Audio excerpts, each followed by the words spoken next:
Good evening, members of Spiritual Encrypted Encounters. How's everybody doing this evening? As for me, I'm doing well. Uh, did a lot of dancing yesterday. I spent all the energy that I had in dancing that today was kind of like a recuperation day all day. Uh, you know, uh, when I go dancing, I like dancing to the fullest. How you doing, brother Michael? I do. It's kind of like ballroom dancing. Me and my wife went out to a live band yesterday. It's called Tejano, which is like not from Mexico, but it's from Texas. Tejano is like ballroom dancing. Uh, and of course, as I'm getting older, I got ailments from when I served in the military. So one of the things the problems that I have is my, problem with my left leg. So after a while of dancing, my left leg starts swelling up a little bit. So by the end of the night, it's kind of like my left leg, kind of dragging a little bit because of the swelling that I get. I'm a big guy, so I need to do more cardio. For example, go walking and stuff like that. Either to lose some weight or get the leg stronger, one of the two. But besides that, I have fun. Got to meet some old friends of mine that I hadn't seen in years. Uh, the friends that I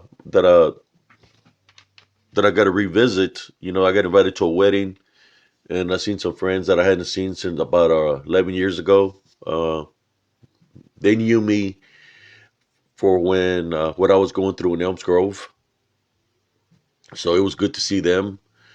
And then I met some other friends that I had known also from the past, also that were there at the dance. Uh, they were celebrating their aunt's birthday. So it's one of those nights that it's like I was meeting people from a long time ago, from when I was going through what I was going through in Elms Grove, and they remember. They remember, and the thing that they brought up was a show, because they seen the show on This What's a Haunted, season 3, episode 2. So they brought that show up, and they're like, "Hey, the daughter, the ones that I met was in the show.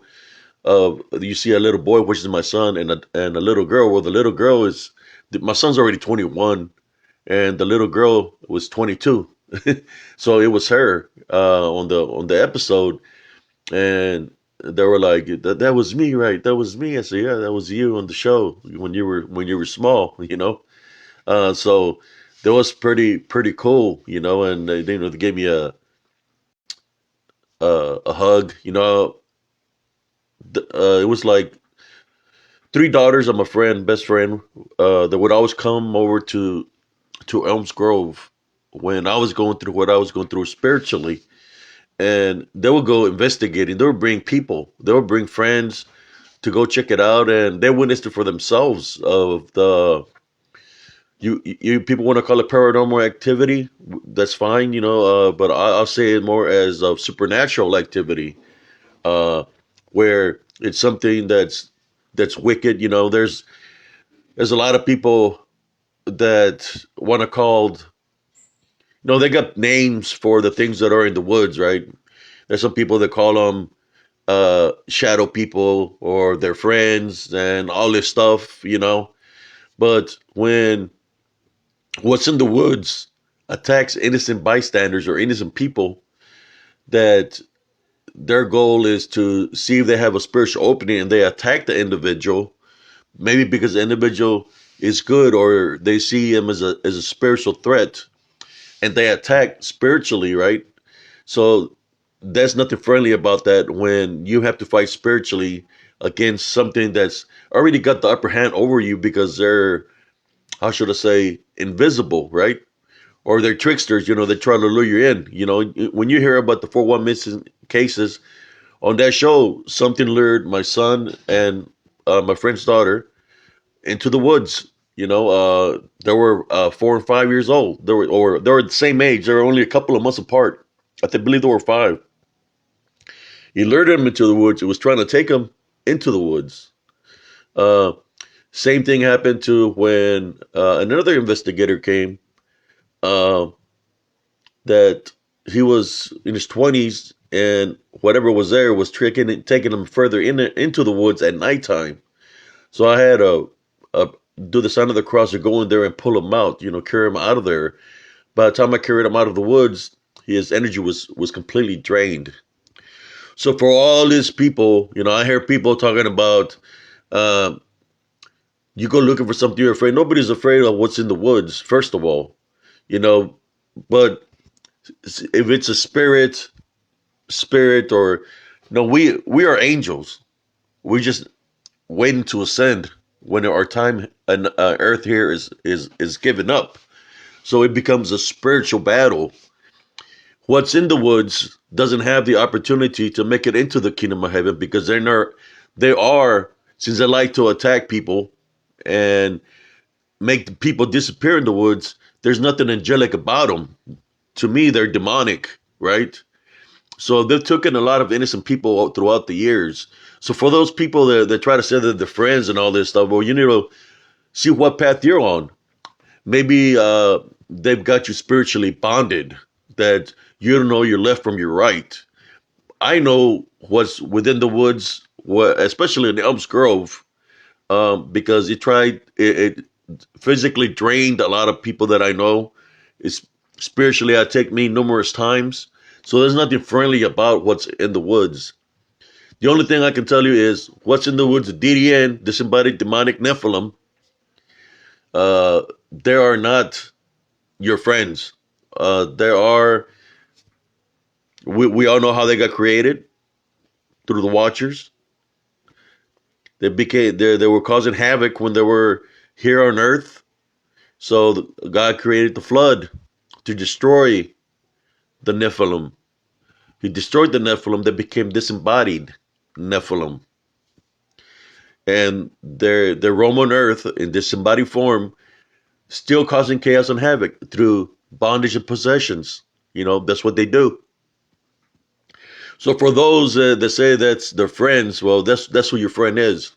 That you say it's a friend, you know. And then of course you got people making up excuses for them, because they want to believe that a Bigfoot.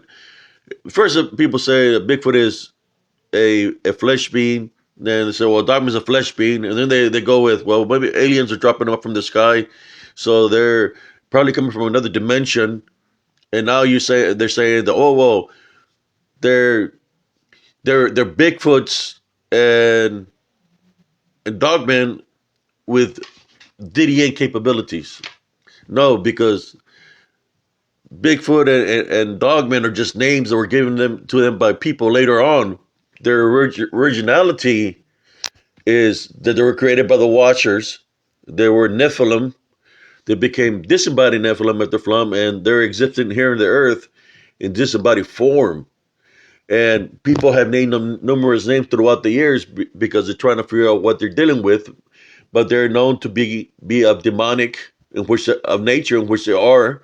Natives call them the Sasquatch, and of course, cryptic community named them Bigfoots, trying to place Sasquatch for Bigfoot, right?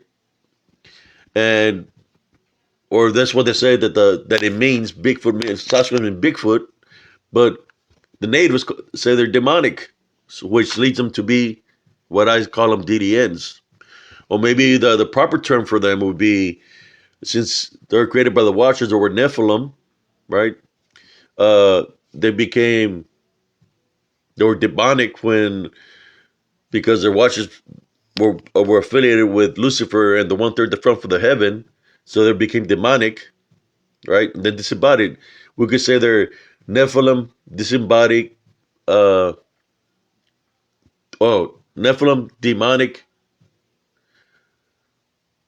disembodied beings, But DDN sounds better to me. That's why I called it DDN. But yes, I know I got a little bit off topic, but this is always surfaces up when it comes to.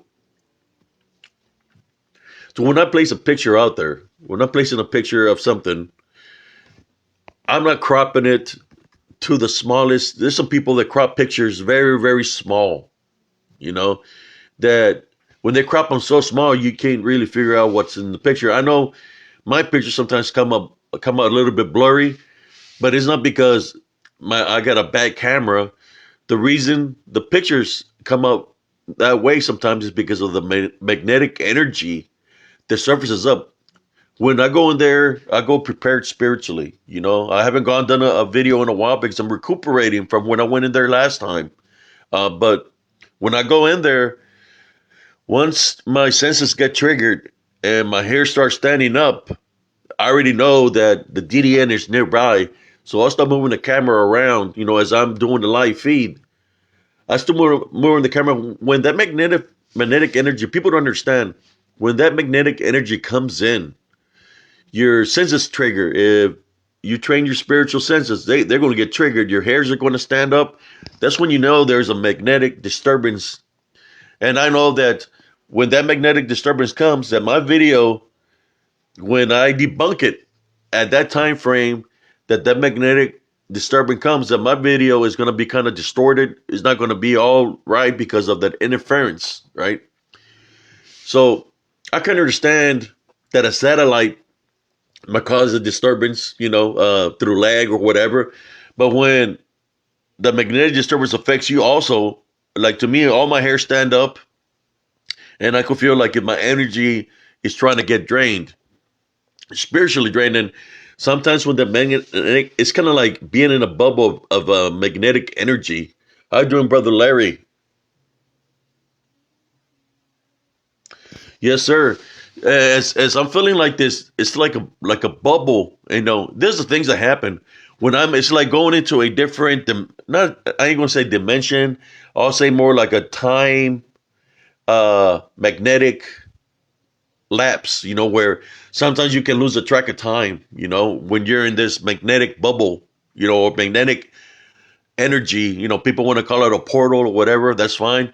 When I enter that, when I'm in there and I'm feeling all these energies around me. There's things that are happening around me. Uh, when I make the video, I just try to ignore the things that are happening around me. But some of the things that are happening around me is, for example, I can hear the movement of many around me. I could hear growling sometimes. Sometimes I hear different languages being spoken to me. You know, in different language that I don't understand. You know, it's like people are easily to just go at me because of the picture, but they don't understand because they're not there to go through what I'm sensing and what I'm hearing. And all this that's happening is being caught on the video. I just haven't debunked it. You know, I know it's there because when I play it back, I listen to it. So they're talking like in different languages. You know, sometimes they'll talk to me in English, sometimes they'll talk to me in Spanish, but then there's times they talk in different language, sounds like Latin of some sort or some other different tongue that they're talking within the video. So I'm hearing all this. Sometimes I'll hear a woman saying something, a child saying something. It's like changing different voices, you know. So whether they're spirits or it's the DDN mimicking these voices, they're very good at it. And to throw me off, sometimes they'll throw a snout sound like of a deer, like they make a sound with their like a snout, you know. And when they're making the sounds of a snout, you hear them all the way around. Like there's a bunch of them, you know, like many around. So when I start sensing so many around me, I already know that it's a spiritual battle. So I stay there for a little bit longer, and I say, you know what, it's time to get out of here. So as I'm leaving, you know, I'm praying within myself because I want to come out in one piece, right? So I pray, I get in my vehicle, you know, I say for nothing to follow me. I make it home. When I make it home, I have to take a shower, but by the time I'm done taking a shower, I already feel that my energy is drained some, you know, where it takes me about a week, 2 weeks, sometimes 3 weeks to recuperate from being out there. So a lot of the videos that I have is, you know, I debunk them slowly. Some of the things that can happen, you know, is you can get a negative attachment upon you where they like to jump around the neck area and the back of the head. You know, those negative attachments from when you're there. They try and they, if you don't take authority over them and say, "I tie, bind, and rebuke you in Jesus' name," and say for them to leave, and you don't say that, they could be on you for a very long time, draining your energy. So you really, after you come out from an investigation like that, experiencing what I experienced, I have to say, if there's anything that's around me or on me, I tie, burn, work you in Jesus' name, be gone, leave, you know, and they have to leave, but it still takes me a while to recuperate from the investigations, I go there prepared, spiritually prepared. I don't know if somebody that is not spiritually prepared that might have a spiritual opening, what would happen to them. I've seen people that have gone with me in the past, and I have to pick them up from the ground where their energy gets completely zapped out of them, and I have to carry them out of the woods. So that's one of the reasons when I go through these investigations, I go for myself, and I'm more sure that this DDN, this disembodied demonic Nephilim, they're not just in the woods. They're everywhere. They're within our communities, within our cities, or towns. They're everywhere.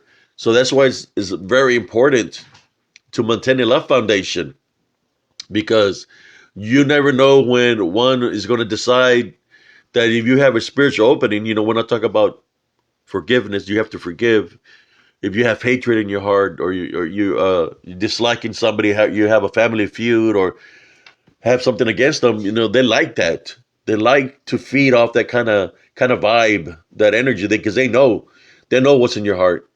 So if they see that you have hatred, anger, that fear, unforgiveness, they're going to use that opening, spiritual opening, to attach themselves to you, and to drain you, or attach itself to you, that it's going to shed you as an individual, and you're gonna feel a difference, but you're gonna know what's happening, especially if you know what DDN is. And some people might not catch it right off the bat. Sometimes people might catch it later on in life when somebody like me comes along and assists them. But they're there. They attach you. It makes you change as a person, in which it's kind of like it has control over you. Like you're the puppet. But that's what the DDN do. They find that spiritual opening that you might have, and that they cause bondage, where your spiritual instincts, you're not going to be able to see what's within a picture. You're not going to be able to hear what's around you spiritually, sense what's around you spiritually. And you might hear, for example, you might see an image in your head, or you might hear voices where it's telling you to do something. That's the DDN. That's what the DDN. I hear it all the time, where people said that they hear voices and all this stuff. Well, that's what a DDN does. Just like a demon, the same thing. That's what it is. It tries to put stuff in your head. How many how many times have anybody that might be viewing this video have a bad image come into your mind? What do you do when maybe you see something happening to somebody you might know? Like, for example, an accident or something tragic. Well, that's what the DDN does. It tries to put stuff in your head. You ever heard about wishful thinking? So if you're seeing something in a sensitive way, it's kind of like you're thinking of it, right?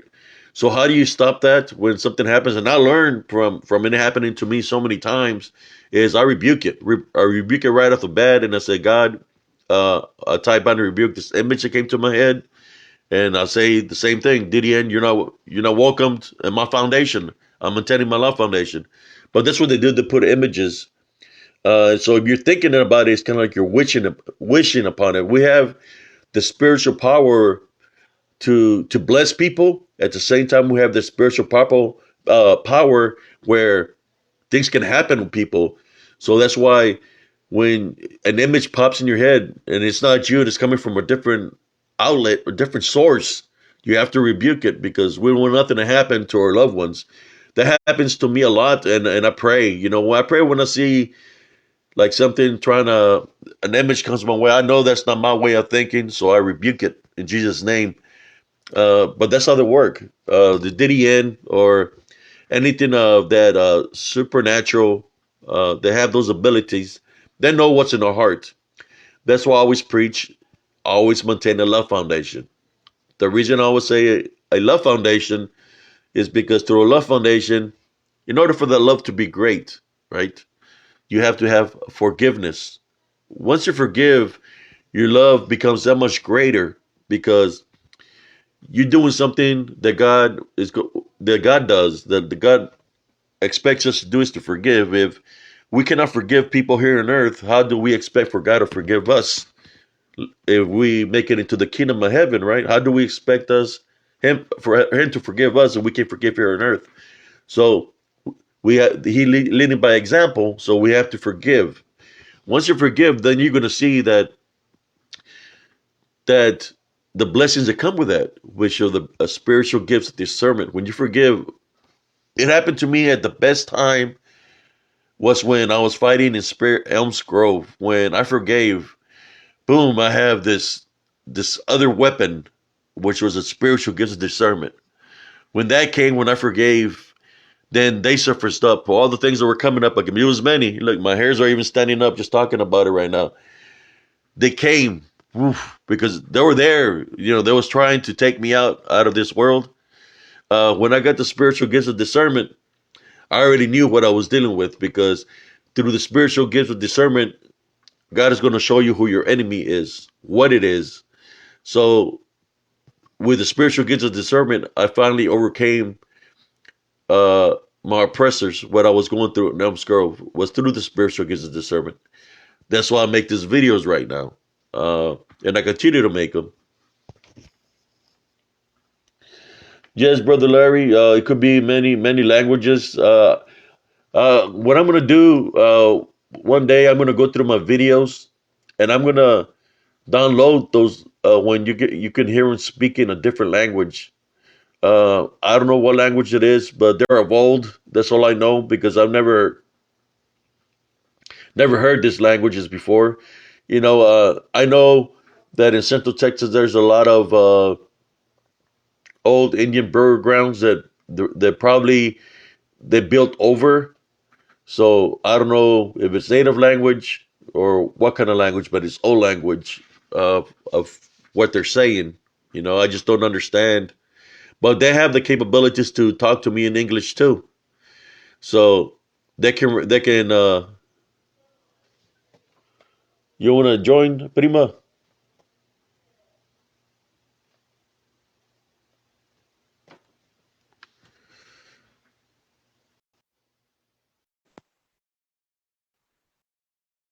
I don't know, you wanted to join, Prima? I have to send you an ad. There we go.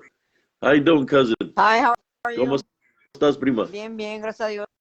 How about yourself? Oh, todo bien, todo bien. Qué bueno. I'm hearing, I like what you're saying, and it is true. Yeah, I know that within our family, our familia, Hmm. we grew around all that the stuff like Yeah, curanderas, through tia ma Lola, through grandma, great great yeah. grandma ma Lola. I remember being when I was small, I would always go like playing at her house because the pigeons were in the backyard, Hmm. and as the pigeons were in the backyard, to the left she had a little shed, and I would tell her I like coming here to your house because every time I come here, I play with the pigeons, and I always go sit down by the man that's by the shed, and she's looking at me, and my mom was there, and she's like, "Cállate, huerco, you don't know what you're saying." And I was like, "No, mom, there's always a man by the shed." And she's like, "Pues, ¿cómo se mira el señor? El hombre." She said, "Pues está sentado en la silla. He's sitting on the chair. He's wearing a blue jean, some thick blue jeans. He's wearing a shirt, and he's wearing some boots, some brown boots with Yeah, with mud in them, right?" And she's looking at mama, and she's like, "¿De dónde más lo miras? Pues aquí en este cuarto." She had a room that had a lot of clothes hanging. yeah, So he sits in that corner over there in that chair, and he's looking out the window, but he never says nothing to me. yeah. That's what I told her. So I seen a tear come out of her eye, and she said that I was spiritually blessed. That was her husband, Hmm. and she said there was no way in the world because I never met him No, because he had already passed away before I was even yeah. born. But I just described him to a T. So ever since then, I remember going to her house, and one day, because things were happening to me, after I come from the curandera from Mexico. So she did I believe it was the sage. Yeah. She saged the whole room, and she seen those DDNs that I speak about in the room. They were standing right there by me. There was two of them, and she seen them through the smoke. You could see their silhouettes, and she told them to leave me alone. And what she was telling them, she started praying against them, and they took off out of the house. But there was two, But I, I've seen these beings all throughout my life. Ever since I came from Mexico, from the curandera from Mexico. Uh, I've been able to see these things all throughout. When I came back to Raymondville, man, I was witness to all the people that have negative attachments, on them, where you could see them going in and out of their bodies. So it's like my childhood was never the same after that. When I came from the curandera in Mexico, I would run into female that were, I guess, brujas that Yeah. would come up against me, come and they knew who I was and everything. So they start pulling out the amulets, trying to do something to me, and I'll just pray against them. So it became like a spiritual battle for me. And it's like, what am I supposed to do? Go with somebody that's trying to do me harm, or go with somebody that's trying to do good for me, that's there to protect me. So I stayed with the Heavenly Father, with the angels. So, but all throughout my life, even in the military, even till now, I run into this kind of things all the time. But Yeah. it becomes part of who you are. It just people that might understand because they might never been through it, but those who have been through it, they understand about the Yeah. balance. Yeah. That's what about.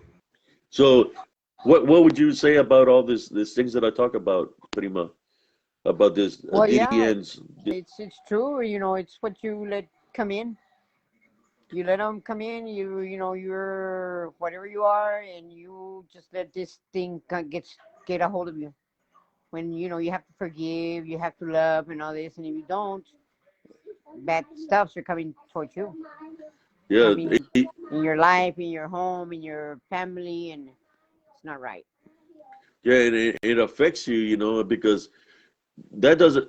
Their main goal of what I witnessed, is to keep you bonded. If they can keep you bonded, living the life they want you to live, Yeah. which is going to be a lot of anger, a lot of hatred. After a while, you're going to get tired of feeling that in your heart, because no matter, there's people that I've heard that tell me that they have no love in the heart, that this whole evil.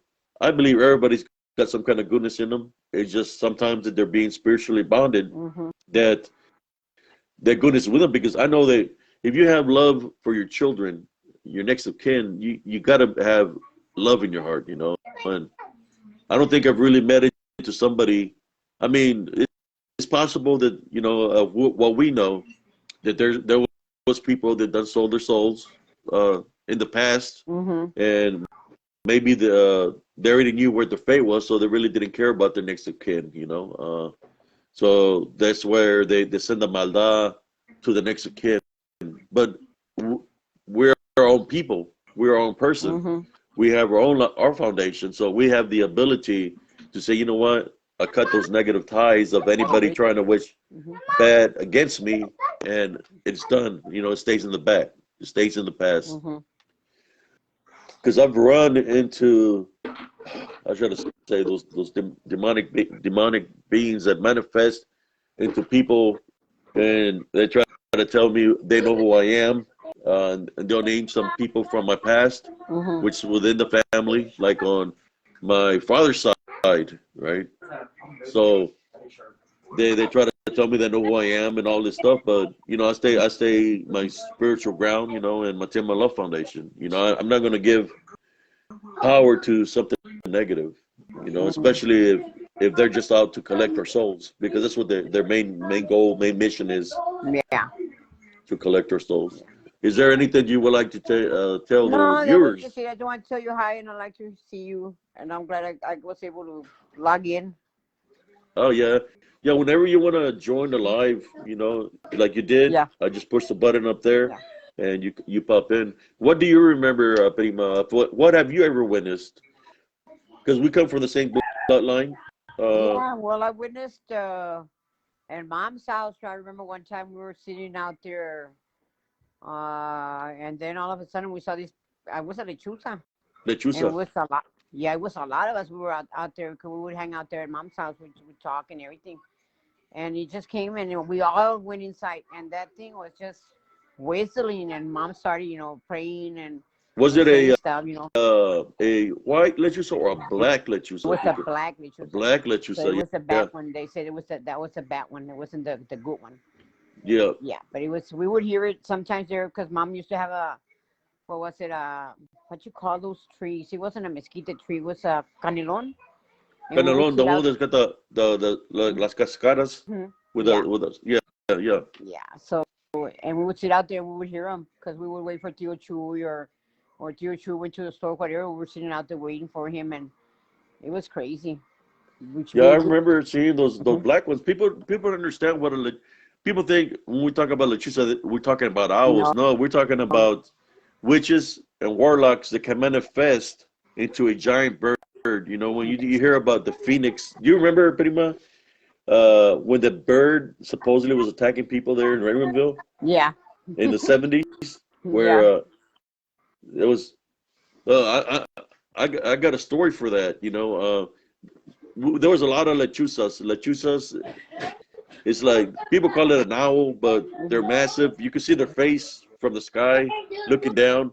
We're not supposed to whistle back because if you whistle back at them, Yeah, they're going to come and attack you. They'll attack find you, you. It could take days, but don't come back. but once they get you by Hmm. themselves, they're going to get you. That's what happened to me. Hmm. Um, we were, if you remember, going towards San Manuel. What's the name of the highway? Is it that goes from Renville to One the Delta eighty Lake? six. 186. Uh-huh. There, if you go to San Manuel, when you go, there's a little rest area. There used to be a little rest area on the left side. Yes, Well, yes, yes. there's a dirt road there, and we had some friends that live out there. Their name was Shui and Matilda, and we would go down the dirt road, and as we had to pass a laguna, little lagoon. Hmm. That day it was raining, right? And as it was driving on the road, the water was over the road, right? So we had to go real slow, but we stopped because there was a big fish in the middle of the road. So I got off to go get the fish, and as I was getting the fish, and I picked it up, I heard a loud, like a screech of sort, Hmm. So when I looked to the left, I seen this, it looked like a person, but it wasn't a person. Hmm. He had it had red eyes, had sharp teeth. It looked like a former person. He had bad wings, Hmm. and he had sharp claws, and he was sitting on a tree stump. Wow. And he was looking at me, and was looking at my dad, and he started making this weird noise, and he took off up in the air real fast. When people talk about Jeepers Creepers, Yeah. well, it left up in the air real fast. So we got in the station wagon when we started going forward to go to the ranch. It started chasing us, and it came from the sky, Oh and wow. it scraped the top of the station wagon. The vehicles back then were like made out of steel, Yeah. so you could hear like the grinding with the claws, Oh like, my God. and then it was moving so fast that he came and started hitting us on the side of the station wagon too. But it was massive. We made it to the ranch safely, so we stayed there for the whole weekend because we didn't want it to follow us. Yeah. We were scared. I was a kid. I was like probably 5 years old, 6 years old. So on the way back, it was still raining, and if you remember, like towards the left side, if you're going back to Renville, there's a lot of swamp area there. The Yeah. trees used to be a lot of swamp area. Hmm. Well, I could see it flying by the tree line, right? And I was saying, it's following us, and you can see it just flying through the trees. And they're like, my mom was like, "Oh, it's nothing." And it followed us all the way to Raymondville. Wow. Well, that day on Raymondville, we were there in Raymondville. I remember that evening because I used to sleep on a bunk bed, and in the middle of the night, the lights back in the day, we just had the little string Yeah. where you pull it. Uh, I remember hearing my grandma calling me to the window, and it was night. and I'm looking to the, and I'm walking towards the window. I said, "Grandma, and is that you?" And she was saying, "Sí soy yo," and it sounded, her voice sounded just like my grandmother, So Mm-hmm. I'm going towards, and I'm talking about the grandmother on my dad's side. Mm-hmm. So I started walking towards the window, and as I got close to the window, I just felt the blow where something ripped la tela, the screen, Mm-hmm. boom, and I got hit in the face, and I flew back because I was so skinny. So I flew back. Mm-hmm. So my mom got up, they turned on the lights, and I was bleeding from the face, where I got hit by something. But it actually scratched me in the face. Wow. Uh, they tried to say it was a cat. I said a cat isn't going to rip a screen window. They're trying to lie to me, saying it was a Yeah. cat. Pepe. But the things that got that ability are lechuzas, ¿verdad? Lechuzas. But right, what happened after that is that's when people started getting attacked in Romerville by a giant being, right? Mm-hmm. The people started getting attacked, and I believe it was the demonic, whatever it was that we seen out there that followed us that was attacking the people there in Romerville. Wow. But after that, ya no soy yo nada del big bird or no, but No. it wasn't a bird. It was, to me, it looked demonic. What I seen, what I witnessed. If I was a good artist, I would draw a sketch of what I seen Mm-hmm. that attacked us out there in San Manuel. I believe I've talked to some people from Edinburgh, and they said that they still spot that being that I talk about out there in like Edinburgh area, because that's where Mm-hmm. that San Manuel, that's all close to that area. Yes. Yes. Yeah. All right, Primo. I'll let you go, and it was nice All right, seeing you and talking to you. Prima. And Alrighty. I'll keep in touch. God bless you All right. Love you. and God your bless family. you too. Bye bye. Bye bye. Love you too. Bye. Bye. How do you turn this off? How do you turn this off? Trish to Aiden. Here we go. Well, that was a little short story there, brothers and sisters. That was my cousin from South Texas, Ana Lira. They've uh, they've they've I have. Yeah, I could take it to Ranville and people tell you stories, that exist about the lechuzas. She was talking about that they were all inside the house because those black lechuzas, the dark lechuzas. When we talk about bulto negros, you can't leave the black lechuzas out of the picture. How you doing, brother Carlito? And of course, the what people say, when you see a black lechuza, that means a witch. See a bulto negro, is something demonic that the witch, because it's always a demon or a familiar that goes with the witch. So, and we knew what to do, when we're in those situations. Numerous times down there, the activity is so hot and heavy that I don't even like going down to South Texas because it's not a good vibe, when you get targeted spiritually by these unseen forces that are there. You heard what you said. She said that there was a lot of black lechuzas around the home. They'll go around your home and they'll try to get it. If you whistle at a lechuza, this is what's going to happen. If you whistle, you're not supposed to whistle back. When they're making the screeching sound in the air, do not whistle back because they'll follow you and they'll eventually get a hold of you. When they get a hold of you, what they try to do, they try to go for your eyes, they try to scratch you. They try to scratch you in the face. But if you whistle at a lechuza, it's going to find you. It's kind of like you're leaving a spiritual opening. I believe it's dealing with a whistle. It's dealing with your spirit, right? Because this happened. I know this happens to y'all, but have you ever been speaking sometimes and you feel like air go into your mouth that come out of nowhere and just hits you and it knocks knocks you where you can talk? Well, in a sense of a way, that's what I think. When you're speaking or you whistle, it's like you're using energy, your spirit. So it comes for that spirit, because it's like it thinks you're making a deal or summoning it in some kind of way, especially if it's something uh bad, right? And I believe that's why you're not supposed to whistle. A whistle is kind of like calling them in a sense of a way. It's kind of like when you whistle at a parrot or something. But they're evil, especially when they want to scratch you. You don't want to be scratched by one of those talons, man. They're pretty sharp. I remember seeing the lechuzas. You can see them flying, and they're huge. If they look huge from a distance, imagine how big they look when they're close up. If they're huge in the sky, probably like 200, 300 feet in the air, and they look big up in the air. Imagine how would they look when they come down to the ground? They would look massive. I know there's people that probably say, well, maybe they're birds that are migrating from other locations. Because birds do migrate, right? That might be coming from another country and stuff like that. But we'll witness them.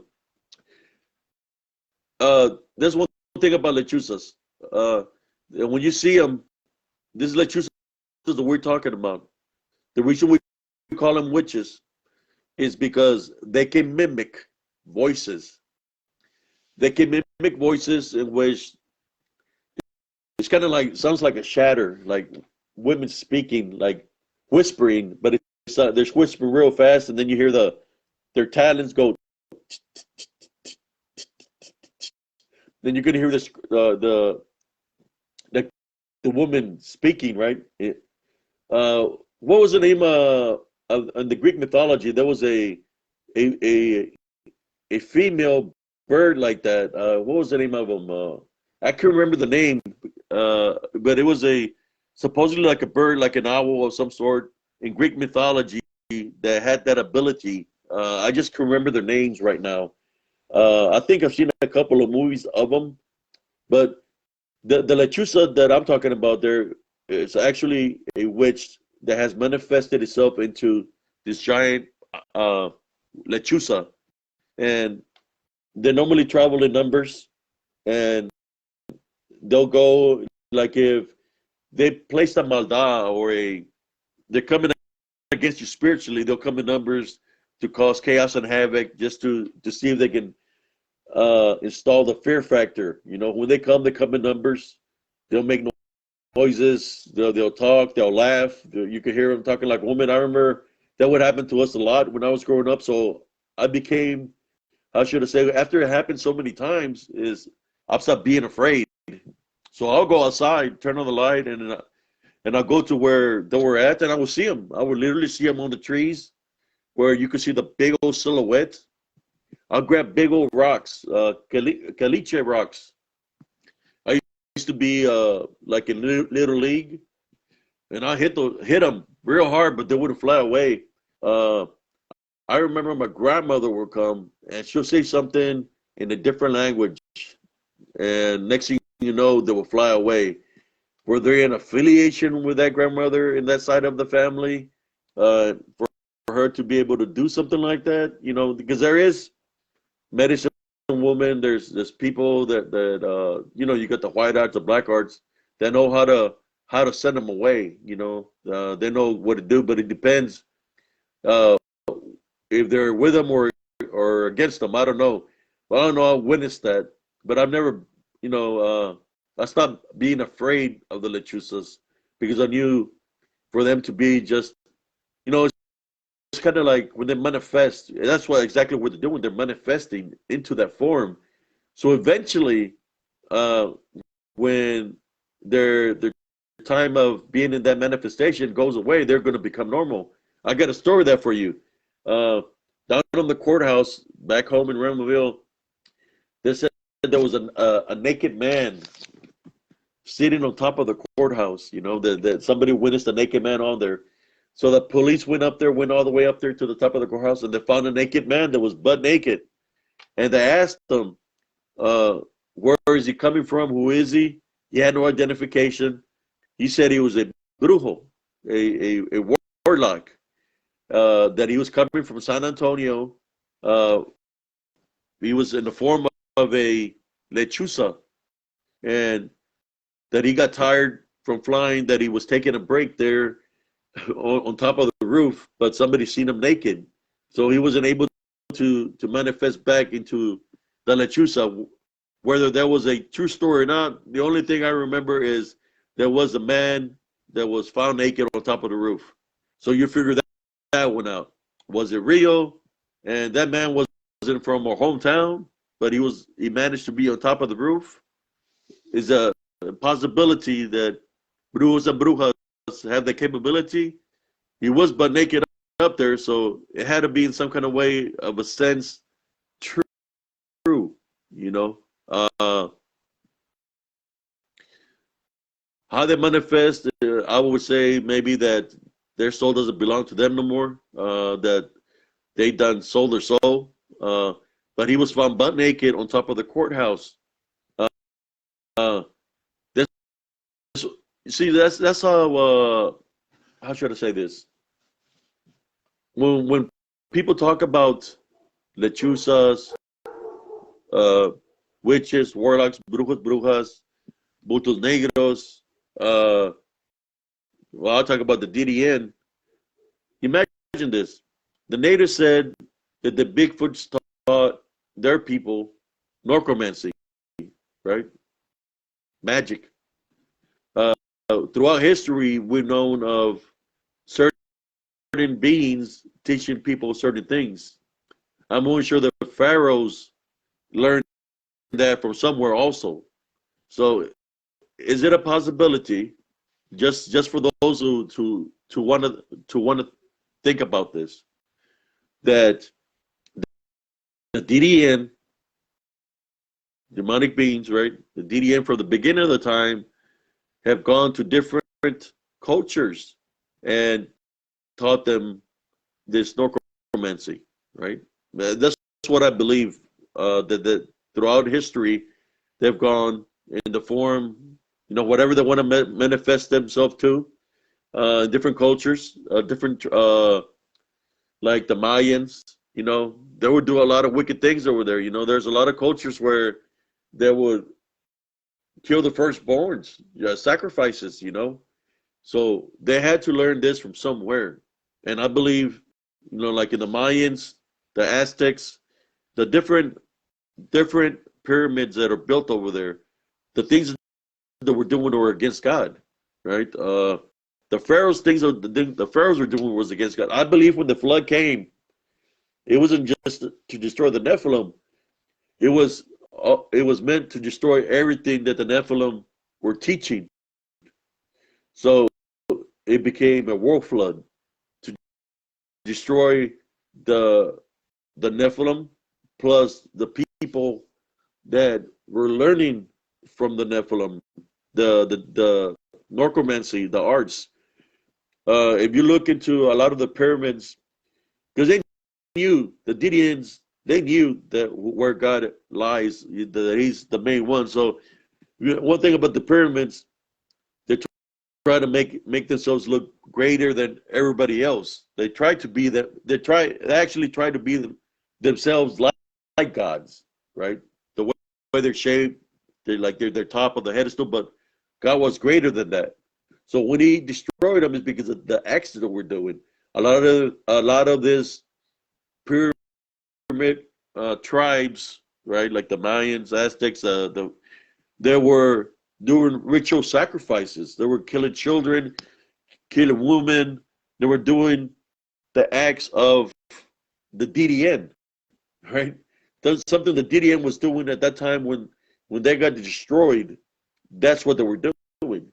But a lot of the necromancy, the witchcraft, and all that was taught to them, just kind of like the natives when they said that the Squatches were demonic, and there were some other people that were learning the necromancy from them, that they would be able to do rituals, like especially when they were in battle, that they could do a ritual that is something where if they died and they made a blood sacrifice, the one was going to come out, which was something demonic, to come and cause chaos and havoc in the land, which is the one. It was more like a dark shadow, a bulto negro, what we call a bulto negro.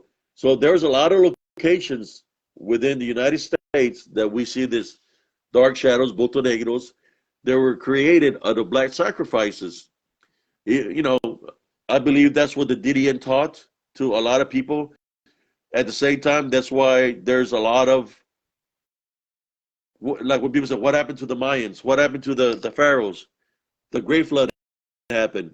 The Great Flood happened and wiped them the face out of the earth because they were going against God. Same thing right now. The way we are right now, same thing might happen. Not that it's going to be a flood, but it's going to be a lot worse than a flood, you know, because God promised He was never going to flood the earth like that, but it could be something a lot worse, you know. What I witnessed, what I've been witnessing, you know, I'm going to share a little bit with y'all, is when the freeze came, you know, you got to think about this. DDN, they'll, you've heard it, we've heard it numerous times. I've said it, and other people that like Bigfoot sites, Dogman sites, they said that the Dogman or the Bigfoot have the ability to go into trees, right? When a demon has the ability to go into anything because it possesses something that's living. Well, a tree is a living thing, right? Just like we are living, so they have the ability to possess us if we have spiritual openings. But for them, a tree is kind of like defenseless. So it can go through it. It can possess a tree or go into the tree to disappear, right? Uh, when this freeze came like a couple of weeks ago, I have so many pictures, but I haven't placed them. But all throughout the neighborhood, throughout my town here in Temple, Texas, there was trees, tree branches, like every house, a lot of tree branches that had fallen from the trees. Right? What if? There's just a what if, you know. Whoever listens to comic books, there's just a what if moment.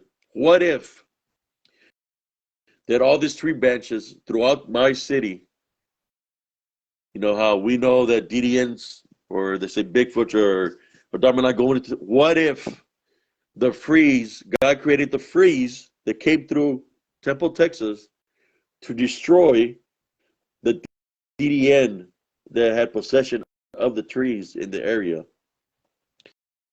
It took the city like about a month and a half, and I don't think it's still done to pick up all the broken branches. It seemed like a tornado passed through here. You know, I think y'all seen the pictures of the tree that I found that was split right in half. What if the DDN, since we know we've heard it not just through here, spiritual cryptid kind of, but we've heard it through Bigfoot, through Dogman sites where they said that they could teleport or them through a tree.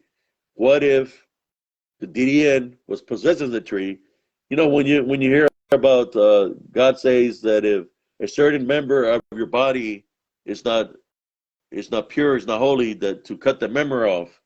Well, but when I seen all those fallen trees, the way they were and branches and stuff like that, some trees were split in half, some trees were cut a certain way where the freeze messed them up.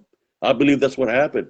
You know, that they were everywhere. This DDN were ever heard throughout the Temple, Texas, but there's a freeze that came through. They're just my opinion.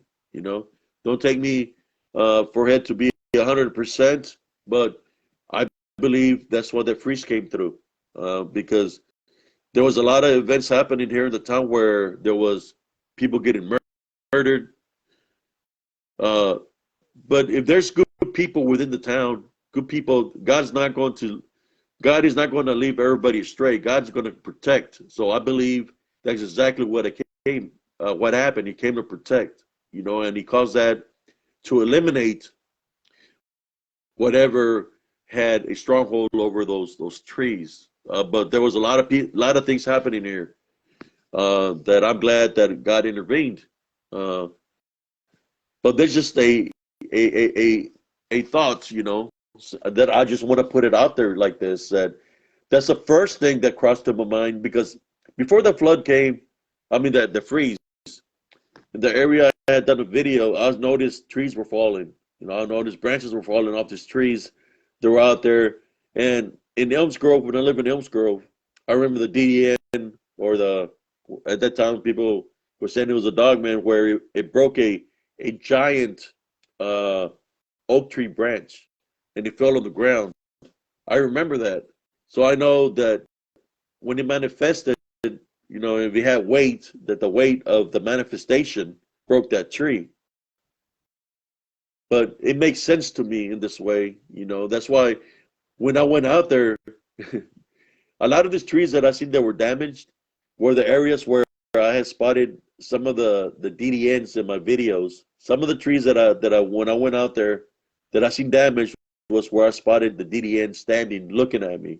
Uh, so when God is protecting over you and He's watching over you, uh, He's going to do His works His way. And how does His spiritual works His way? Is to what He controls, His Mother Nature itself. But I'm just talking about it, putting it out there for y'all. For those that see the structures of things being stacked or laid a certain way.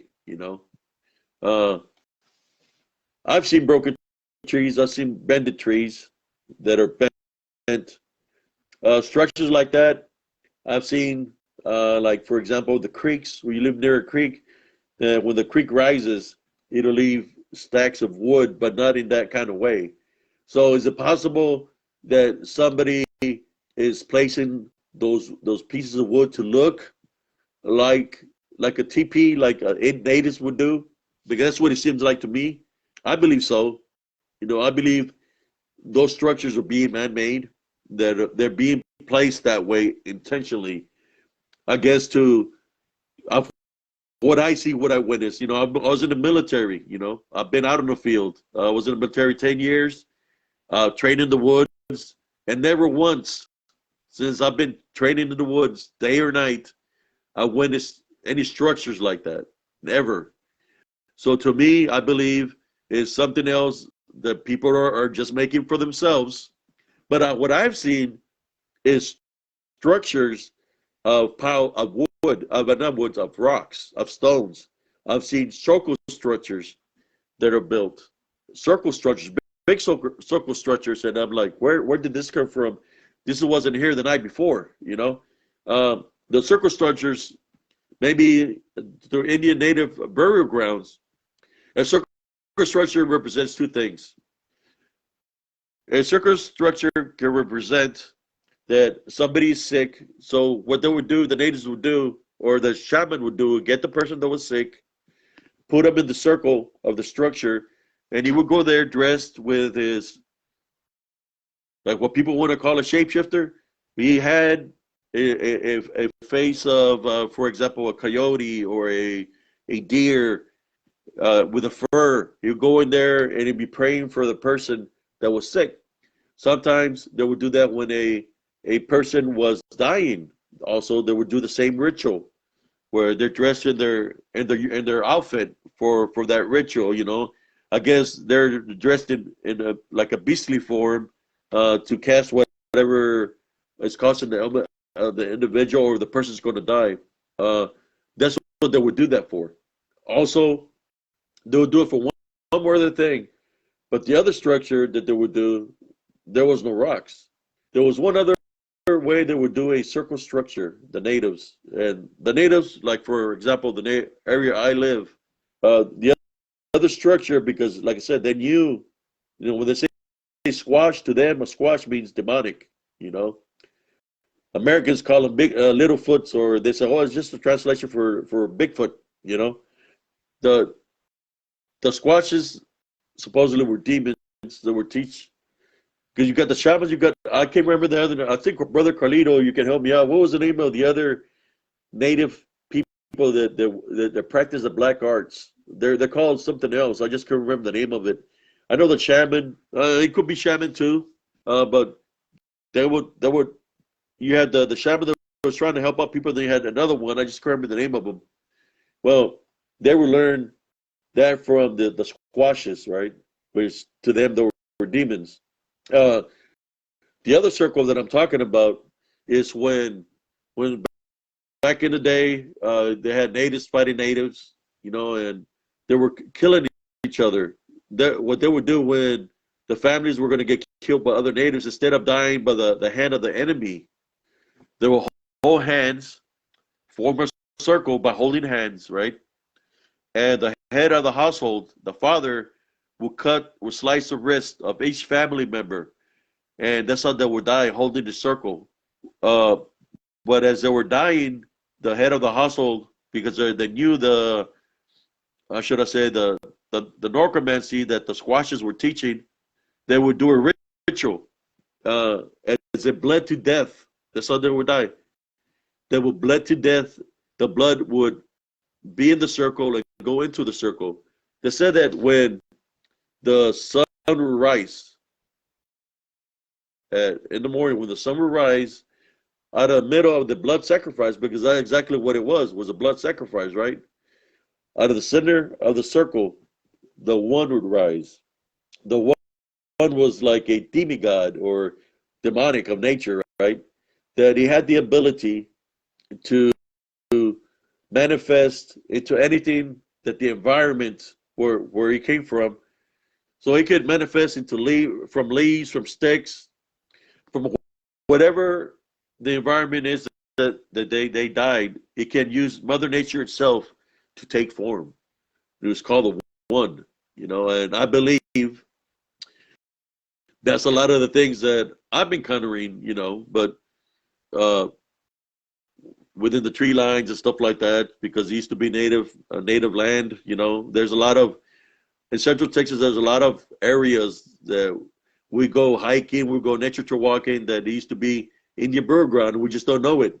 The government is going to let us know, but there's certain locations there that there's hidden, should I say, hidden Indian graves that we don't know about. So that's why those things happen there. And some of those natives died in the nature. The natives that died in the nature in this area, they were being hunted by other natives, because the natives that used to be here in Central Texas, uh, they they were called them dirty Indians. Yeah, brujos, brother, and curanderos, white magic. Uh, the natives that lived in this area, they were called dirty Indians. And the reason they're called dirty Indians because they didn't know nothing about, the only thing they knew was to hunt. So they were like meat eaters. They just knew how to hunt. They didn't know nothing about agriculture or nothing. And they was always like almost naked when they were dressed. So they would call them dirty Indians. Uh, those natives, uh, they what they would do, they worked with the cav, with the horse regiments, right? They worked with the horse regiments, and there was hunting like other natives that were killed and stuff like that. So they were like the scouts. How should I say? They're trackers, right? They were because they're good at hunting. They would track the natives that they were looking for.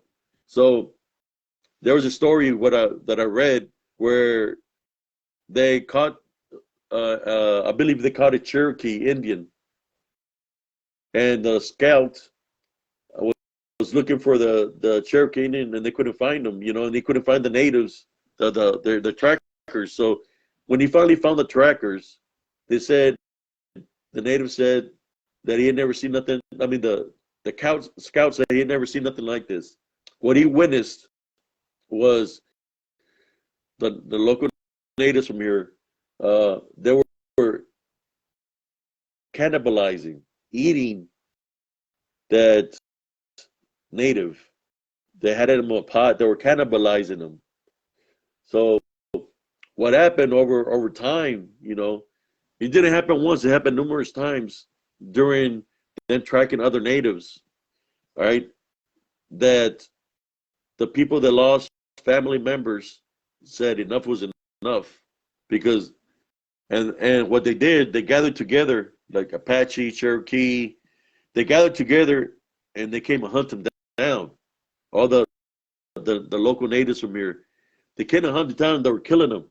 That's why I told you about the story about the whole hand blood sacrifice. They didn't want to die that way. Uh, so the government had to get it interfere from the massacre, because it was like a total massacre. They were getting massacred, right?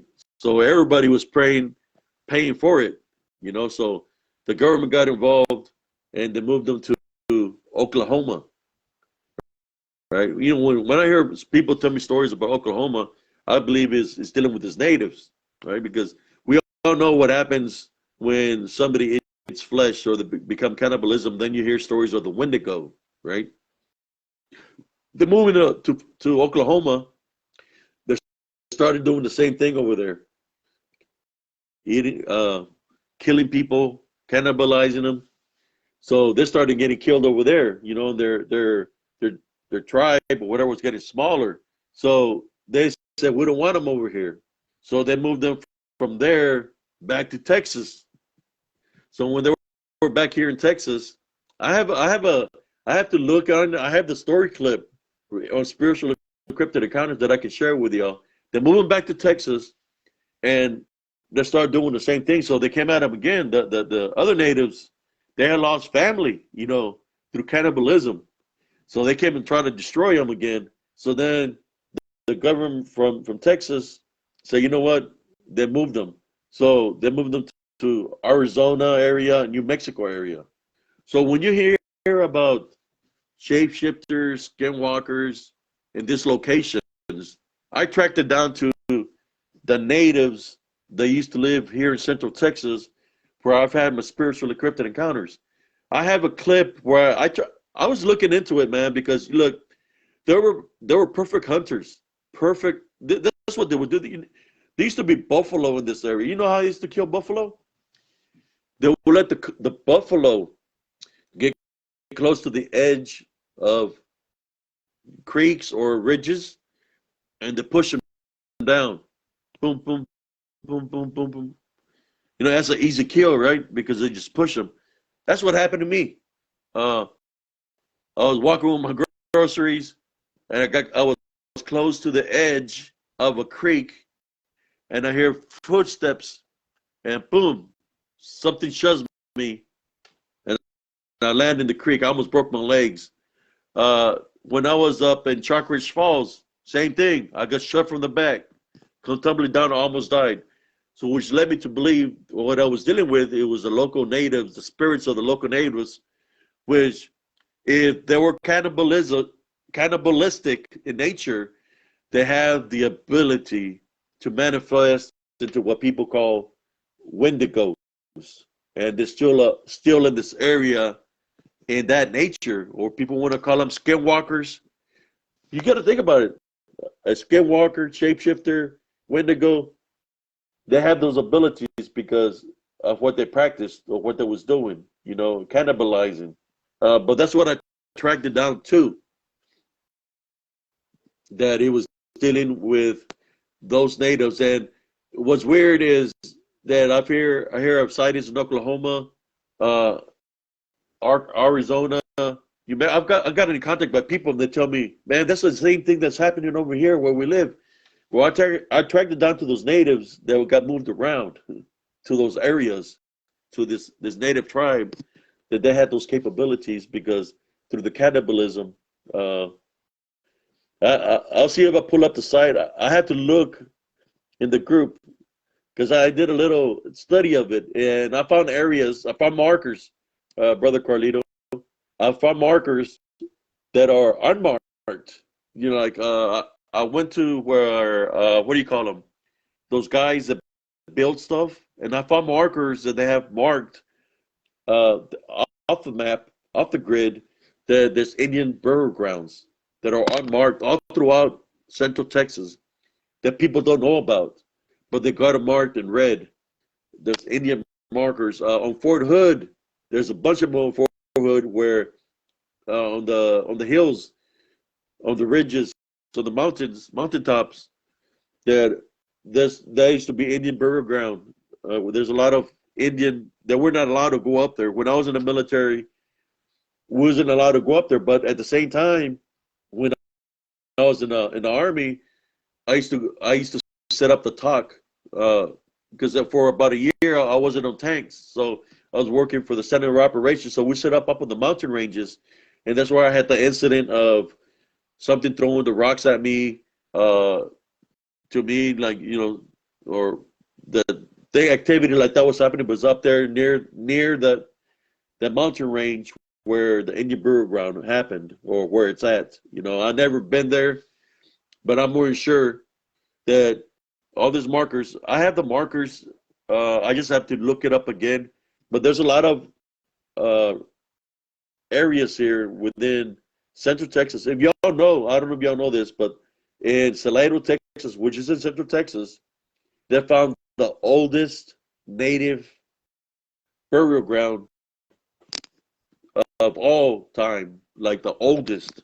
And it was they found it in Salado, Texas. You know, they were working up a creek and they found a site there. So it's all this area. You know, it goes from. They say it's the longest, it's the oldest native tribe, right? That lived in this land, and it's what's weird about it.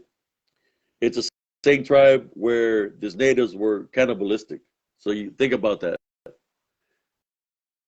You know, that could be answer a lot of things that are happening in Oklahoma. I don't know where the location is, where they had the show of they were talking about skinwalkers and shape. I can't remember the name of the show that was on TV. I never really watched it, but at all these locations, what to me what is was the natives that got transferred from the government, Oklahoma to Texas, from Texas to Oklahoma, from Texas to New Mexico and Arizona, uh, is dealing with that. Yeah, brother. I've had so many falls, man. So many falls in that nature. You know, people don't understand. They'll attack you in spirit. They're not here no more. You know, they're in spirit form, in this body form. So they don't care if they can conjure up enough energy to shove you. You know, they're in spirit form, so they'll do that. That's what happened to me there in Elms Grove numerous times. You know, but I've always been a hard-hearted person, so I learned from my bumps, you know, from my bruises, and I've never been a quitter of anything. So I learned how to overcome them. You know, have I learned to overcome them fully? I would say yes through Jesus Christ. But at the same time, you know, I have to be careful. That's when I make my videos. I don't want to make a video all the time. You know, I go out there once in a while. It takes me about 2 to 3. I'm still recuperating right now. It's been 3 weeks. I'm still recuperating. You know, I feel my energy drained and stuff like that. I went out dancing last night, but I still feel my energy drained. So I'm still recuperating right now.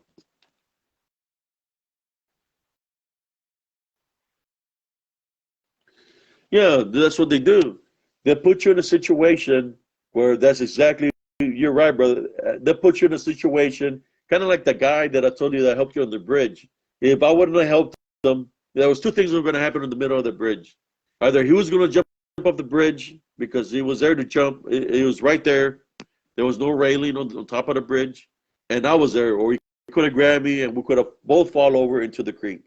But when I started bringing Jesus Christ in the picture, and I started using the Love Foundation, that's what broke the whatever had possession of them to not be able to harm them, and it just kept on repeating itself. Next time I see you, I'm going to kill you. Next time I see you, I'm going to kill you.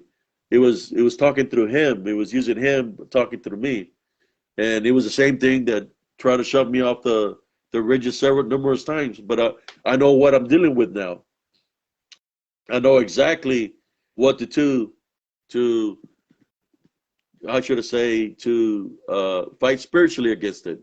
Now, I can't eliminate it because it's a spirit form, but I can fight spiritually against it. I remember the truck driver that said he witnessed them there in that area also. You know, the thing that happened to him. I've been trying to get him to do a live with me because he would see him every morning. He said around 3 a.m. he would go park his truck there because he would work. He was a truck driver. And right in between the wood line of Elms Grove, there's a truck stop, like an empty parking lot. He would go park his truck there. He said he would see him crossing one side of the woods because it's a highway, right? They were from one side to the other. He would see him cross through there. He would say he thought his eyes were playing tricks on him. Till one day that he parked the vehicle, he was waiting for his wife to come pick him up, and he said that he heard banging on the trailer, heard something running on top of the trailer, and that he didn't want to get off. He didn't want to get off the trailer. So that happened to him, and he said that he can verify that my story of what happened in Elm Grove is legit 100% because of what he experienced in between Elms Grove, which is Elms Grove is right here, the street is here, and the parking lot's there. That he will witness them. He will witness this werewolf life creatures, what people want to call a dogman. Well, I call it DDN, right? He will witness them crossing the highway back and forth. He said witnessed them numerous times. Uh, I would want to get him on the show, but he said at first he said he was shy. He didn't want to really say too much about it. But maybe one day I could get him on the show or lead him to go somewhere to you, brother Carlito, so we can talk about it with witness there. Well, the only thing he could say there was many that I remember him speaking to me because we spoke on the phone is that there was many that he seen them. They were huge. They were massive. So there's a lot of activity out there. That's where I come to the conclusion that of the natives that lived in the area, cannibalistic leads to Wendigo, right? Wendigos. They have because they get cursed in that nature to become Wendigos or skinwalkers, shapeshifters. The Filipina lady, told me, or her son that I thought it was her son told me that Lycanthrope lived in there. So, but shapeshifters, whatever you want to call them. But I'm just making a quick live. I was just making a quick live of I'm still recuperating. I'm taking. It's like I got afflicted, I guess, pretty bad on my left leg. Where I still go dancing and all of that, I have fun, but I'm having problems with my left leg right now. That and my neck area. I've been having some pains around my neck area. After I did that MRI, which is like a giant magnet, it's kind of like I've been struggling. But I'm just making this quick video just to let you know that I'm still here. And maybe one day I'll make the platform bigger. But for right now, we just talk a little stories that y'all seen. It was my cousin Ana that she said she likes hearing what I have to say because she comes from where I come from South Texas, and as you know, she was talking about the Blacklechuza, and she said there were many. So that if there were many Blacklechuzas, that means there was many black witches, brujas. That they were surrounding the house. Imagine that. Imagine witnessing not just one Blacklechuza, but many. That would happen a lot back down there. Sister Veronica was for the next town over in Lyford, I believe. And she probably has got stories to share too of her experiences because Willacy County, well, it's within Willacy County, but Lyford is right next to us, and I'm more sure there was a lot of activity. I know there's some dirt roads down there where there was a dirt road near, I believe, Santa Rosa or somewhere out there where they said they would haunt, right? So we went over there. They said that they would throw stuff to your vehicle. Next thing you know, they start throwing we parked at this road and there was like dead animals flying, hitting a freaking looked like body parts of animals, like dead animals, hitting the car. We got up out of there, So there is a lot of locations down there in South Texas, but I believe it has to do with what a lot of people practice. The dark arts. There was a lot of cults down there. So a lot of these areas might have open portals where activity, whatever they conjured up or whatever, the portal must still be open. So maybe that's why people get that kind of activity. But I'm more sure, Sister Veronica, they've experienced a lot of things. If I experienced it, and we live in the same area, I'm sure just about everybody experienced something. But anyways, thank y'all for tuning in. I'm just making a quick video. Uh, I put on my earpiece so I wouldn't have to get nothing from the background. But yeah, I might just make a video just talk about lechuzas. A topic about lechuzas, and maybe I can get some people. Maybe I'll put a post, and just make a topic about lechuzas. You see, the thing about lechuzas is they can manifest into anything also. So can they be deadly? Can they be aggressive? Yeah. I mean, imagine something flying in the air uh, that could land on top of your roof, land on top of your car. It's stalking you and it's following you. Yeah, brother, we'll do it, man. Imagine that a predator, because that's what they become, right? A predator that can be following you around and looking at you from a distance from the sky, following your every single move because it's up in the air looking at you. So he knows where you're going and just following you around for days. And then all of a sudden, since it's following your pattern of what you do, he comes in for the attack. Imagine that. Imagine that. A predator that's unseen because he's seen it from above in the sky. And you know how sometimes some say, hey, mark your grid. Spiritually, they say, hey, let's go over here to this house, and it'll be a bunch of them around your house. You'll be hearing all kinds of activity. I'm gonna share some of the activity you can hear because it happened to me. You're gonna be hearing little kids laughing, banging on the walls. My house used to be on pillars. You're gonna hear banging underneath the house, all through underneath the house.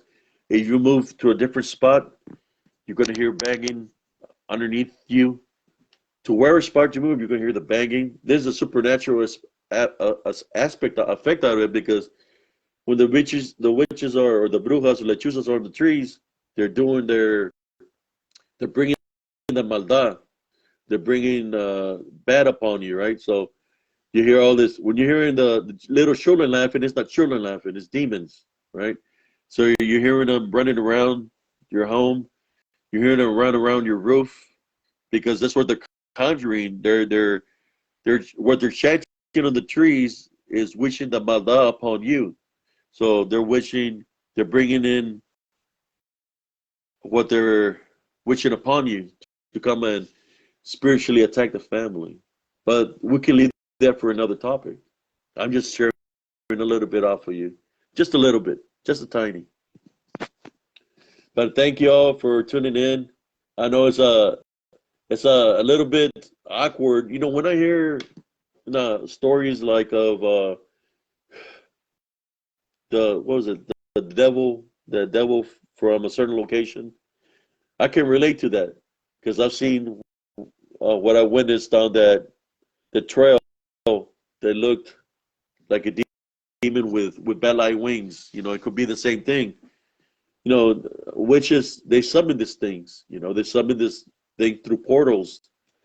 Some people call them familiars, but anyways, we can say that for another time. I just want to say thank you for those who tune in for this. I hope you find it a little bit exciting. And yeah, we can talk about it. You heard my cousin Carlito. She said that their house was surrounded by black lechuzas. Look, this is what people don't understand. Cousin, oh, I can bring my cousin Jesse next time. When we do it, cousin Jesse. Lechuzas down there in South Texas, man. You look up in the sky, you hear them screeching. They already look massive, and they're like 300 feet up in the air or 400 feet, and they look big. Imagine how it will look close up. It would be giant. I say the lechuza would have to be over 12 to 13 foot tall. That's how big they are. If they look big in the sky, that one land on the ground nearby you, it'll be big. But anyways, we'll save that for another story. Uh, hey, brother, that's my cousin Jesse. Cousin Jesse, brother Carlito wants to do a show of lechuzas. I know he's had an experience with lechuzas, and he can verify our brother Carlito. Jesse of how he knows of some people that, that their mom was a bruja, and that he has the ability to manifest himself into a what we call a lechuza.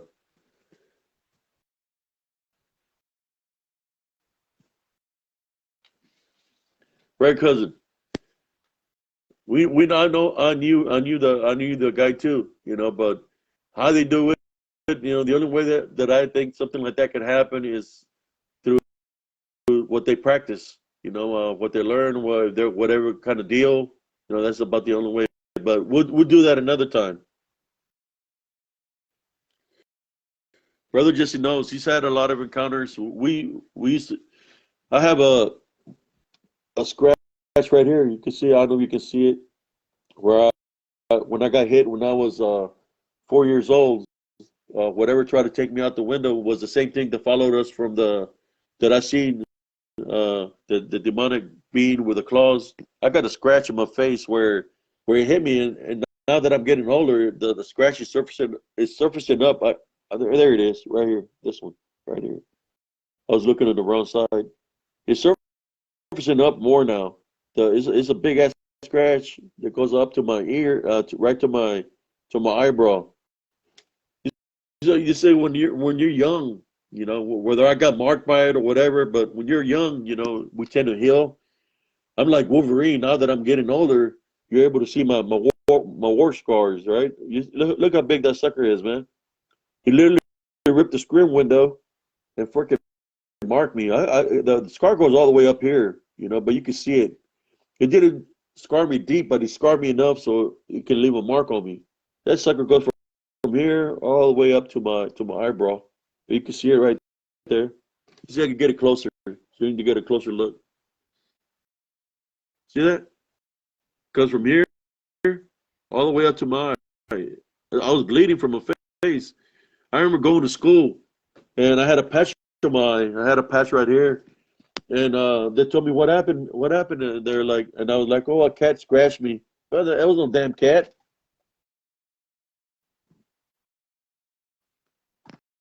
Oh, sorry about that. Sorry about that, Primo Jesse. But you can see it right here. Look, that's a big ass scar, man. It goes out all the way to my eyebrow. Luckily, my eyebrow's here. Or you like towards here, you can see the tip of the claw, like right here, where it landed, where it scratched me. But I was only 4, so when it hit me, it just knocked me back. It knocked me back. I think it even scratched my back, but it was trying to take me out the window.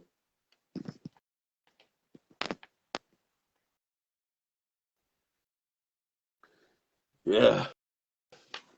Me, Jesse. I just say how it is. I've always been that way. People tell me, "Hey, don't say this because people are going to think of you this way." Hey, don't put that picture up there. I got tired of people telling me what to do. How to be, how not to be. I said, you know what? I'm going to be who I am. I'm going to be my own person. I'm going to be exactly who I am. Whether people like me or dislike me, that's their choice. And being me, I have a lot of people that like me. Of course, there's going to be people some dislike me, but that's life. There's a yin yang out of life. People. But what's more important is being yourself. To be is being who you are. And my mission is talking about all these things that I know of. To enlighten those that might not have experienced something like that. There's people that said, "I've never seen nothing, never experienced anything, this or that." And that's good for them, if they never experienced nothing. But at the same time, could they be possibly bonded by not experiencing something like that? Because we all have the spiritual gifts, to be able to discern these things that are around us. So can the spiritual gifts be bonded? And it's a possibility that it might be bonded, but at the same time, maybe they're bonded for a reason. Maybe he won't be able to handle to see the things that are within the spiritual realm, or it could be an opening. I don't know, but there's some people that have never witnessed something, so they've never seen a ghost, they've never seen nothing. But anyways, thank y'all for tuning in. I gotta eat a late supper. Uh, Thank you for tuning in. God bless every single one of you. I went out dancing. I was tired all day. I slept all day. Like I said, I'm still recuperating. Oh, sorry about that. I'm still recuperating uh, from when I went out investigating 3 weeks ago. I've been placing the pictures out there, whether people like them or don't like them. I'm just placing them out there just to awaken my brothers and sisters. But anyways, thank you, brother Jesse, brother Carlito, sister Veronica. Who else was here?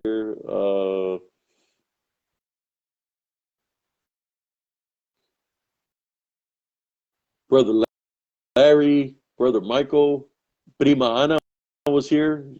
She talked about the lechuzas de serrana. She was liking what I was saying, and what we're taught is not to talk about it. Spanish culture. We're said don't speak about that because bad things can happen. No, that's to me that's fear. Don't install fear on me. I don't want to be living in fear for the rest of my life. I'm a spiritual warrior. That's why I say what I say, whether some people like it or not. I'm gonna say what I have to say, because that's just who I am. But we got to be ourselves. We can't be living our lives in fear of the DDN, of the shadow figures, of the lechuzas, of the brujos, of the brujas, because if we live our life in fear, then they got the upper hand over us. So what do? Live our life in a love foundation, not to be afraid, not to give negativity power in any kind of shape or way, form over us. That's why I'm on this mission to help those uh, grow spiritually and learn about the spiritual, get the discernment, and about a love foundation. But hey, keep me in touch, Carlito, about whenever you want to do the Lechuza episode. Brother Jesse. But you heard about Carlito, brother, La Prima Ana, what she was talking about. They know that's all we were taught. None of that we were taught is because we witnessed these things.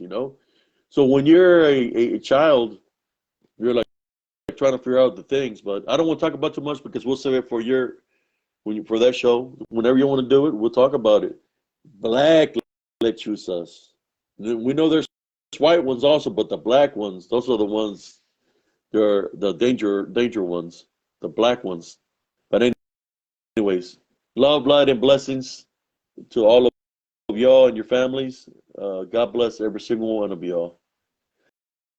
Just let me know. Keep me in touch, brother, and we'll do it whenever you want to do that show.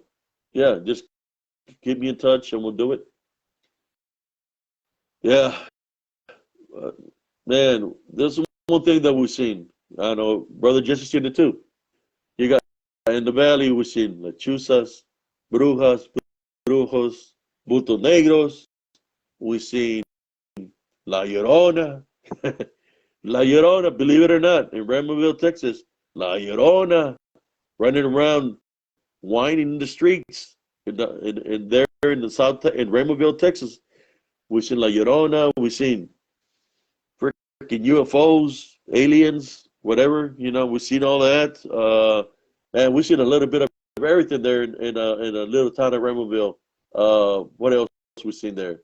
We had the thing that happened in 1970, 75, 76, dealing with the big bird. That's what happened in my town, where the cattle were being dismembered. I couldn't say the word mutilated. They were being dismembered. They were being found with no blood. The body was there, the cow, but it had no blood, and you only had like marks, like needle marks, or where something was going in and took all their blood. So many events happened there throughout history, and I believe at the lake they found some giant fish. I don't know. So many things that have happened over there that are just strange. But anyway, thank y'all. God bless y'all. Peace out.